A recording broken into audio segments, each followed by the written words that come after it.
Hello, hello, hello, everyone. Welcome back to Mallory's Weird World Adventures, the podcast. I'm your host, Mallory, and I'm here to show you just how weird this world of ours is today.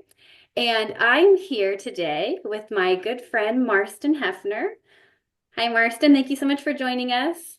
Hey Mallory, we have many memories together playing video games and watching anime and just watching some Scooby Doo too. I was going to say Scooby Doo. Yeah. Definitely. Marston and I go back. Our friendship is over a decade old.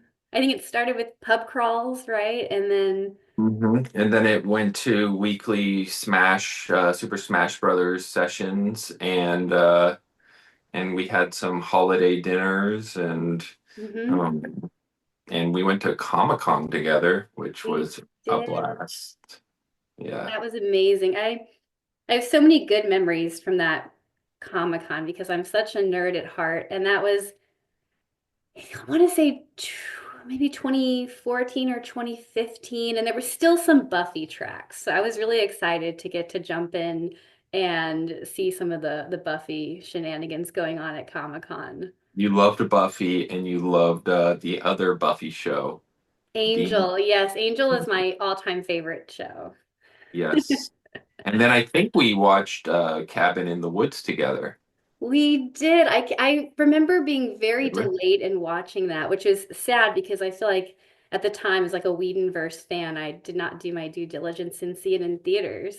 Yeah, I feel like I didn't watch Buffy and you were trying to get me to watch Buffy and Angel, but I'm a huge Cabin in the Woods buff, so that's my way into the Josh Whedon universe. Yeah.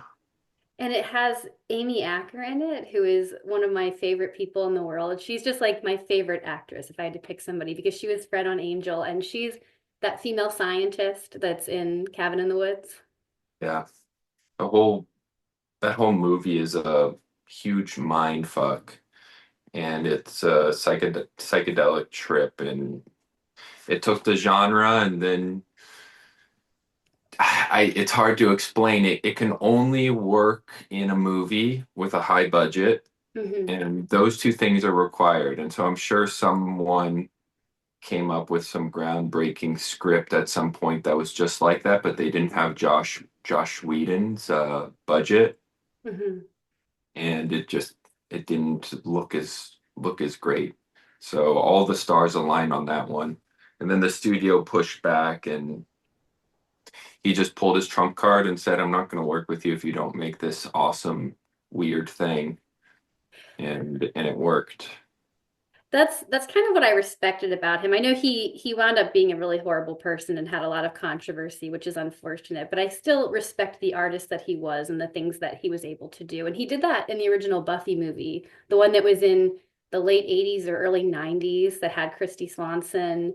They didn't do it the way he wanted to do it, so he walked. And back then he wasn't anybody, so they let him walk. And then by the time he created the TV show and it was such a success, and then moved forward into Cabin in the Woods, and he had that credibility at that time to do that and stand on his own, and they accepted it. And it's so clever and bizarre and wonky and That's the artists. That's what artists do. Normal people go through life and they have a boss, and the boss does something that's shady, or the boss does something that is manipulative, or it undercuts their customers, or it's just standard business practice to take advantage. And it's the artist who looks at normal people and goes, "That's not what I want." Mhm, And it's the studio's job to say we're going to make as much money as we want here, mhm, and this weird script doesn't fit our formula. And it's Josh Whedon's job to have some integrity and to say, uh, I don't care what everyone wants, or I don't care what they want. This mhm. is what it's having that internal compass. The internal compass is a job of an artist. And so that says a lot about him. And I don't know about the sexual scandal, so take that into account. I just know that that shows integrity. Yeah.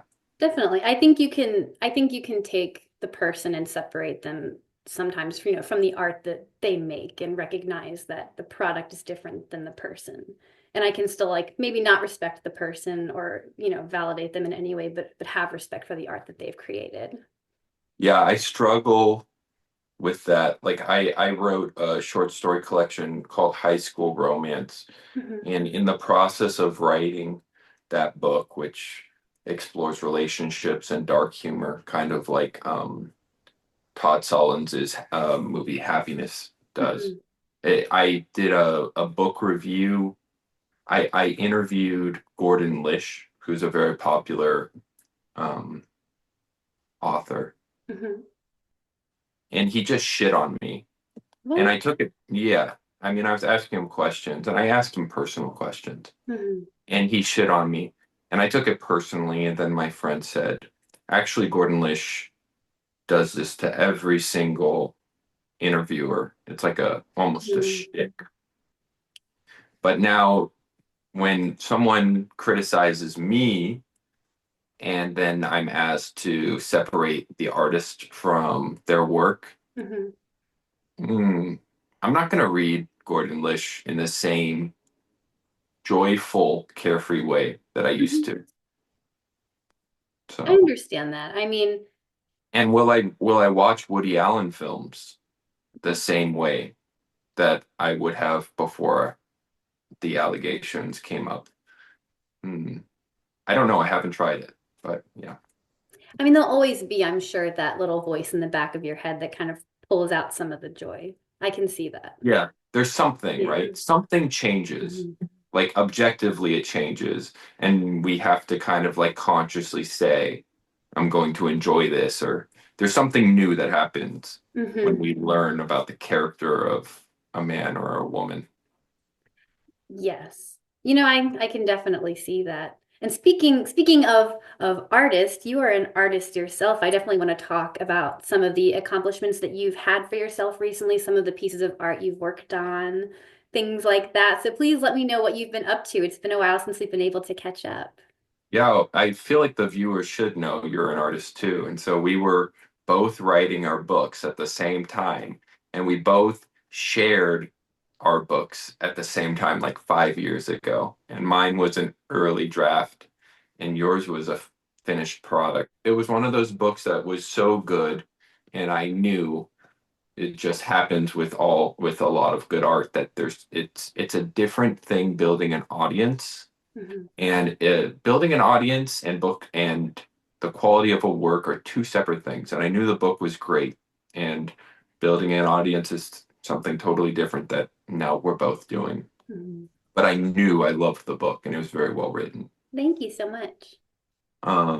Yeah, so I wrote High School Romance, which was a short story collection full of dark humor and love and relationships.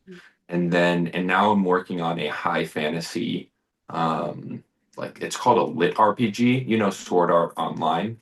So I imagine do. imagine Sword Art Online, but in book form. And my friends said, you have to code this into a game because I learned coding for this project. And I'm like, Wow. when you're reading a book, like, do you want to interact with the book? I don't. I like reading Naruto and Mhm. I like watching it all happen. So I'm basically making a game Mhm. that's also a comic book Mhm. and but the viewers get to just watch it. They get to read it as if it's a Twitch stream almost, but it's a book. So that's the idea. That's really interesting. It's very innovative. Has that been done before? Yeah, there is a genre called lit RPG. It's a very Okay. niche genre, but it's like what would be the most popular lit RPG? There's one called Dungeon Crawler Carl. Have you heard of that one? That name rings a bell, but I don't know much about it. Yeah. So there is a genre about it, Mhm. but the innovative part about it is that I'm learning coding. And so the options for me are far more innovative and radical than what a standard writer can bring to like a Sword Art Online universe. I mean, I can Mhm. code. I can literally code stuff in there and it's going to be on the website. The preview is talesofren.com. And if you would be willing, I'll send you the link to that for the audience to check out and see if they like it. That's really cool. So it's very, you're almost adding another dimension into the writing and bringing it to life in a new way. Yes, yes. I mean, I see it in manga where a character will say something that has some impact and then they will switch the font. And just like that choice is not, that's not possible in a book. You can change the font to fit a character's, like if they're a devious character, you can give them a different font type. Mhm. Um, just little stuff like that. It's fun to improve little by little. I feel like it helps to build the world too. If you're thinking about this text works better with this type of character, it really helps you flesh out everything in that world. Yeah, yeah. Are you writing now? I am a little, um, I take on a little too much sometimes, and I have Uh, two book contracts that are up in June. So I have two books I'm finishing for June, and then one for 2026 that I have time for, which is good. But I'm currently more than halfway through, fully just in the center of writing Haunted Hikes of the Great Smoky Mountains with my partner Michael. And it's a Falcon guide. So it's one of those guidebooks for hiking, but it's talking about the legends of the Smoky Mountains. And I never knew how many weird things existed in the Smokies, I guess. And it's very Cherokee in nature from where it started. So there's a lot of Cherokee legends. There's a witch that's supposed to haunt the mountains. There's fairies. There's synchronized fireflies. There's a bunch of traditional ghost stories, a wampus cat. There's like so many bizarre cryptids and creatures that are said to be there. So I've got to kind of actually physically go and explore that and learn about it and then kind of articulate that into like a guidebook that also serves as a story. So I it's been feel like that's interesting. perfect for anyone who's camping or Hmm. going on a hike and wants to feel a little spooked. Hmm. And then they, at the end of their hike after their trail run, they open up their reading time with that book and get a little freaked out. It sounds so fun. Definitely. That's kind of one of my favorite. I mean, I more recently studied some anthropology, specializing in mythology, folklore, occult studies, some of the weird stuff. So a lot of what I've been doing like moves kind of into strange belief systems and legends. And so that this book is a perfect opportunity to highlight it. And then there's another one about it's called the Goth Atlas, and it's 500 macabre and unusual and again bizarre places around the world. And that one's more like one of those thick hardback like picture books that has descriptions of all the places you can go. And I'm less on the design side and more of just like the storytelling and the blurbs in that one. So that one's a little bit easier, and that one will also be finished in June and out for Halloween, I think. So it'll be perfect timing when it releases. That's a great timing. Yeah. Yeah, my brother-in-law loves the macabre and we Mhm. have some macabre stores here and I get kind of spooked out by it a little bit. Like it's not even like a horror film. I just feel like, oh, that's like a dead raven right there, and ooh, I don't know. There's Some people times, like it. I shouldn't judge. Like, why would I judge it? I'm just mhm, saying I don't like it, but right. I know a lot of people are fascinated by the macabre. Yeah, There was a store, we actually went out to film an episode of Weird World in Long Beach, and there was a store called Dark Art Emporium that had a lot of that. And I guess the big thing now, which was there and we saw it other places, were these like taxidermied baby ducklings. And I was like, oh, I don't know how I feel about this. Like yeah. it's not maybe not for me, but it's kind of I'm like it's I like that it's cool and weird, but I'm also like, oh, that's a baby duck.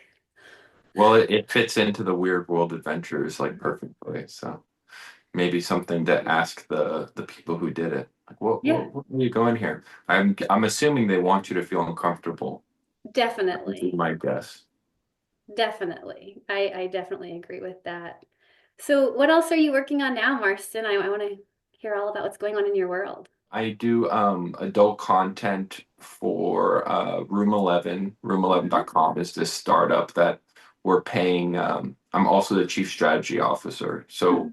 we're paying creators a 90-10 split, whereas other creators like only get 80-20 split. Mhm. So there's just like basically in the adult content world, creators bring like all of their traffic and the websites don't really advertise. So it's just clear like creators should bring their traffic to us and they'll get more money. I grew up around it. I grew up around Mhm. ambitious playmates Mhm. who wanted to do something with the money they made. Mhm. My choice for posing nude was to make buy Pokemon cards, but now I'm putting it towards the home. And I wanted to ask you too about that, how you feel about that world kind of moving into this control of the creator, because this is not something, it's new. Like, I mean, generations ago, you had a Playboy magazine, or and then it was, Playboy online, but now it's kind of put control in the hands of the models and the people that are posing. So I just want to kind of start that conversation with you on the benefits maybe of that, and how you feel about that shift into it now being in control in the hands of the people that are modeling. I think it's fascinating Hmm. in so many ways. I mean, one, Playboy is classy, intellectual, Hmm. um, sophisticated, and Hmm. the reason why it is seen as that is because they controlled their image. Um, they made PR, they had actual writers, they talked about politics, and so they formulated this ad campaign to make Playboy sophisticated. And if you show a nipple or if you show a vagina in Playboy, Hmm. that's not pornography, that's nudity. Hmm. But if you're in Hustler and maybe you're actually masturbating or having sex, that's over there. That's not classy. Right. And that distinction came, uh, I think, because Playboy controlled their narrative, and I think it's total nonsense. Hmm. And so what we're getting now with a creator-driven, no control over the image is, in my opinion, the masses are seeing this as, oh, let's not talk about the masses. Hmm. I think it's amazing because we're getting real people on platforms and they're actually successful. Hmm. Like if I'm looking at the variety of content creators on Room 11, Hmm. we have larger figures, we have nerds, we have um,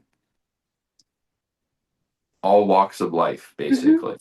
And it's possible to monetize on a monthly basis with these platforms like Room 11 Hmm. uh, in a way that was not possible with Playboy because Playboy would pay someone a flat fee. Yeah. And so with these content sharing platforms, the most important way to success is to like do what we're doing or what businesses do, which is to build a brand. Hmm. But now the brand is yourself.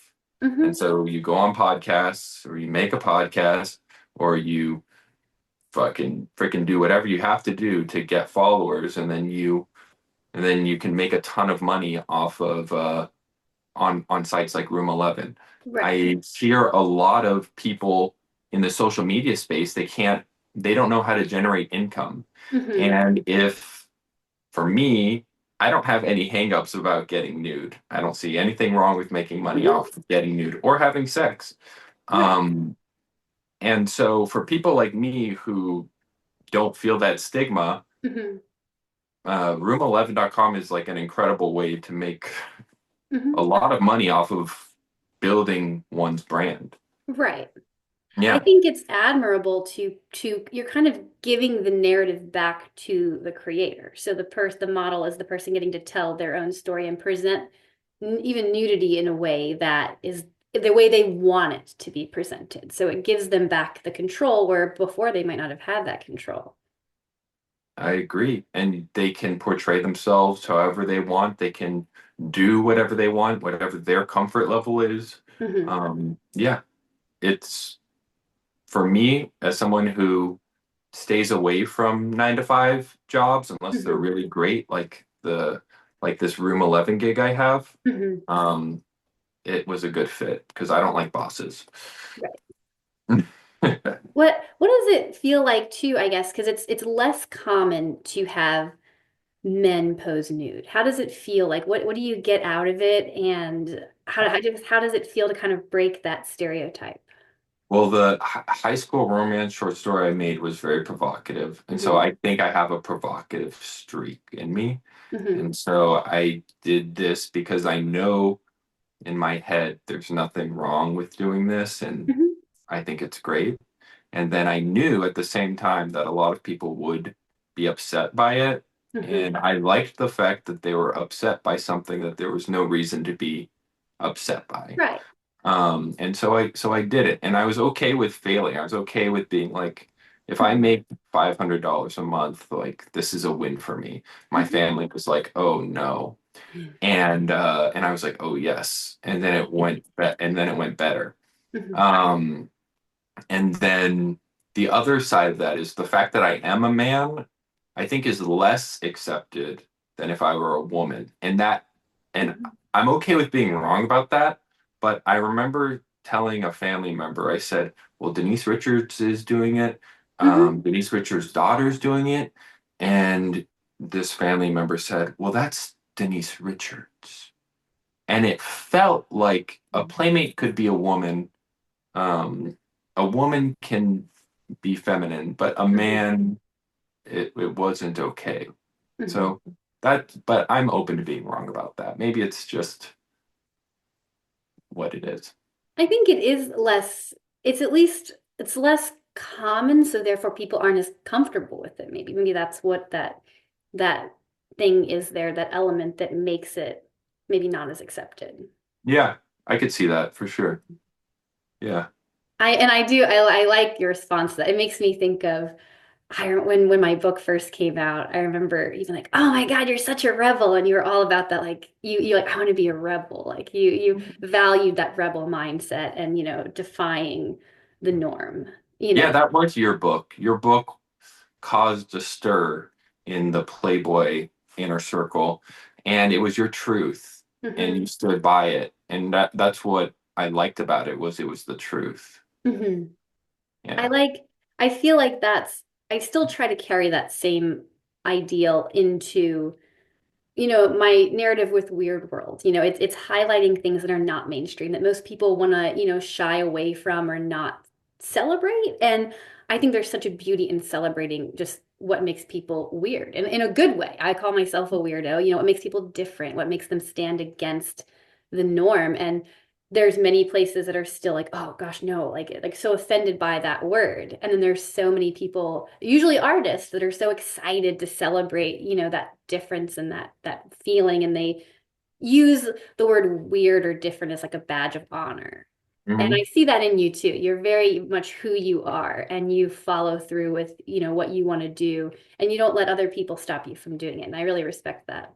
Thank you. And I view that that's like artistic integrity, what we've been talking about. We take our moral compass and we say, this is what we feel is right. And I'm open to learning different ways. I'm open to improving. But what I view, like we're taking our artists wherever we go into business or something like this. So yes, 100%. And yeah. Are you playing any video games right now? Yes, I am playing Hammer Watch with Michael. Best couples game Yeah. ever. My my my mistress is my best friend, Eric Whalen, and we love each other so much. He's not my actual mistress, but like we have a real bromance. Every Monday we play video games and life gets busy and careers take off, but I make time for Monday night with Eric and we are playing Hammer Watch 2, right? Hammer Watch Yes, 2. yes. We're playing It's that too. So much fun. I started with the archer because I'm always an archer in all of the RPG stuff that we do. Me And too. did we played D&D together, didn't we? Yeah, once or twice, yeah. What do you remember the campaign? It was, I don't remember the campaign, I no. don't either. We had so many that we used to do with Jimmy, and I don't know if I remember us playing D&D together. And I always played an archer so that I could take sharpshooter. And that just translates into all the video games. And with Hammerwatch, I'm like, oh, I'm going to do the archer. And I think Michael is playing the mage, and we're doing the level with like the dragon currently. We just beat the dragon last night. So you beat the dragon on like the first difficulty level. Yes. So we're on the dragon right now and we're Hmm. getting our butts kicked. And Hmm. basically my friend keeps dying, which is fine. But that's what's happening. And with the archer's really fast and he can Hmm. shoot. So I actually think it's like an easier boss battle Hmm. for us than it would be for a melee character. I think Hmm. melee characters have a really hard time in this game because Hmm. like they like I don't see a way that they don't take damage. Like they have to take Right. damage. Yes. And he's a paladin. And so in Mm. order to do any damage, he has to get there, swipe this dragon that well the heads come up. So that would be the time to do it. Right. But our character's really fast and they can move around the dragon a lot easier.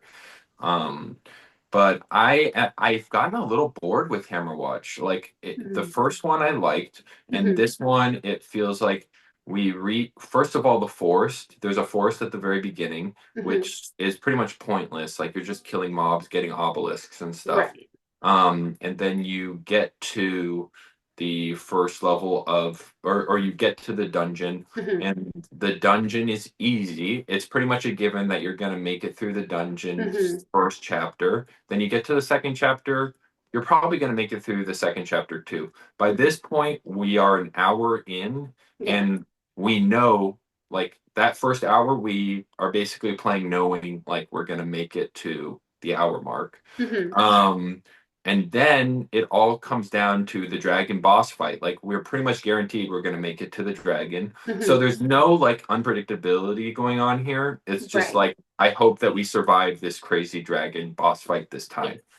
The difficulty level between just doing the actual campaign versus the bosses is really non-consistent because Agreed. it's so easy to do the campaign and then you get to the boss and it's just, oh, this is really difficult and chaotic and oh my gosh, I'm not going to survive this.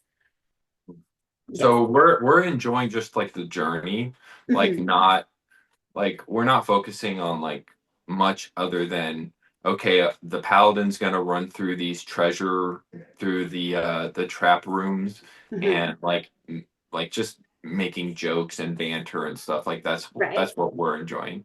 Um, but yeah, great game. I still like it. I think it's Hmm. still a great game. Have you Um, ever played Disco Elysium? I'm going through that right now. It's weird and I love it. is it a co-op? No, so is it on I'm playing it on the portal from with PlayStation. And it's like this really psycho guy. Like he's a cop and he's totally drug rattled and he can't remember anything and he's trying to solve a murder, but he has no idea where he is or what's going on. So it's very difficult because he's his own worst enemy. It's meant to be like ironic and funny and cheeky and bizarre. And it's very funny. And I'm really enjoying that one too. And I feel like I'm getting nowhere, but apparently that's just how the game plays. So it kind of stresses me out on a deep level because I feel like I'm not accomplishing anything, but I am. I think that's good feedback for the developers is like Hmm. this feels like it's going nowhere. Can you like make a progress system of some sort? And if Hmm. they say that's the point, well, then maybe that's the point and they're looking for that audience. Right. But I like to feel progress. Like when I Hmm. write, I want the audience to feel like they're going somewhere, that they're Hmm. not kind of meandering around in circles or too stagnant unless I want them to enjoy the sitting down by a campfire and telling a story. So Right. everything's very intentional when I'm writing, like Tales of Ren, for example. Like and progress does matter when you're writing or reading or playing a video game. So I think that's good feedback. Hmm. Yeah.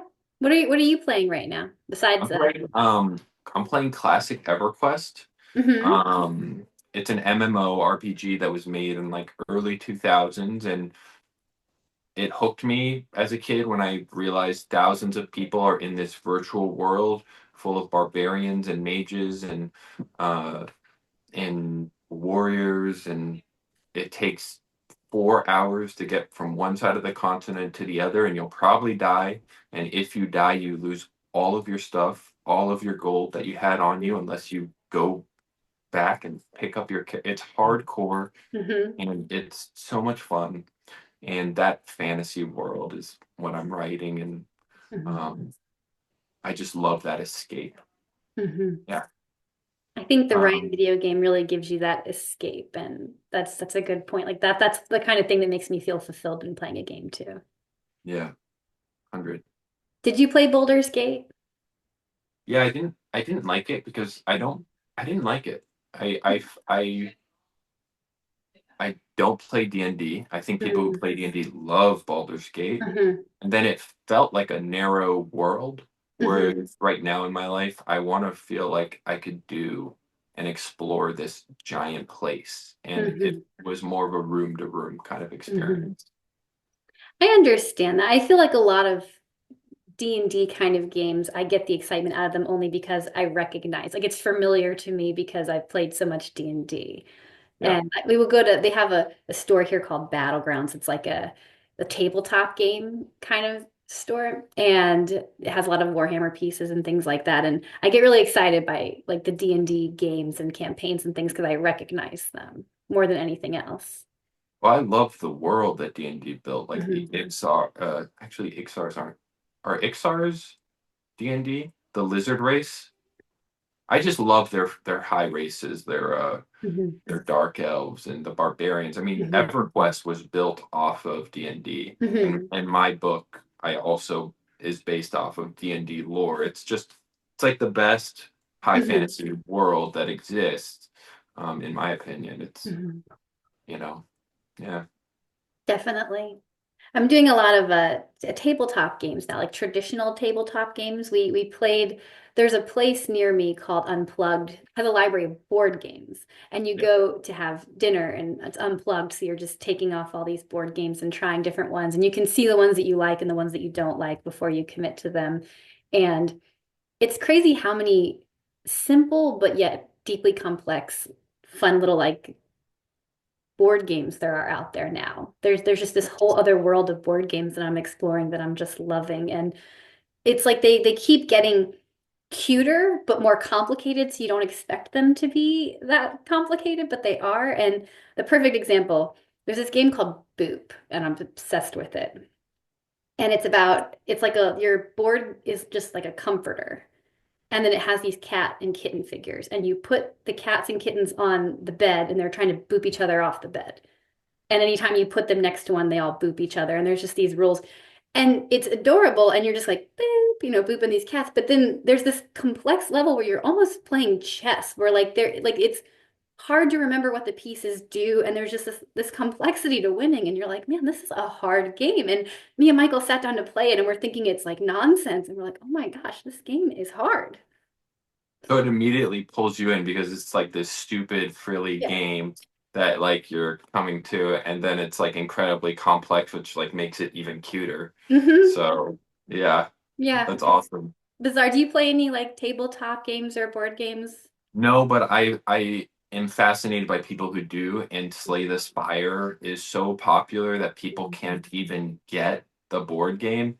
And so I saw people in my building with like Slay the Spire box, hmm and I knew immediately that they were the cool kids who pre-ordered it and subscribed to the Patreon because only they get this thing. And I just loved it. I love nerd culture. So hmm but yeah, I don't play too many board games. You know what parenthood's like, and then Oh, I'm yeah. I'm also doing art, and yeah, hmm it's not too much. I don't have too much time for board hmm games.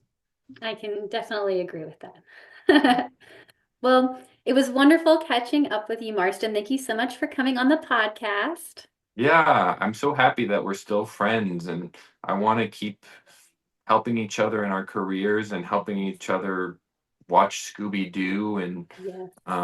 whatever the heck else we get up to. I love you to death, to kibbles and bits. I love you too, and I'm very excited to support all your endeavors. And we should, if we're ever on the West Coast again, I will let you know because I definitely want to like catch up in person at some point soon. We have a guest room in our new home in Portland, Mhm. so if you guys ever come down, you'll be up in the woods and it'll be really private and cozy.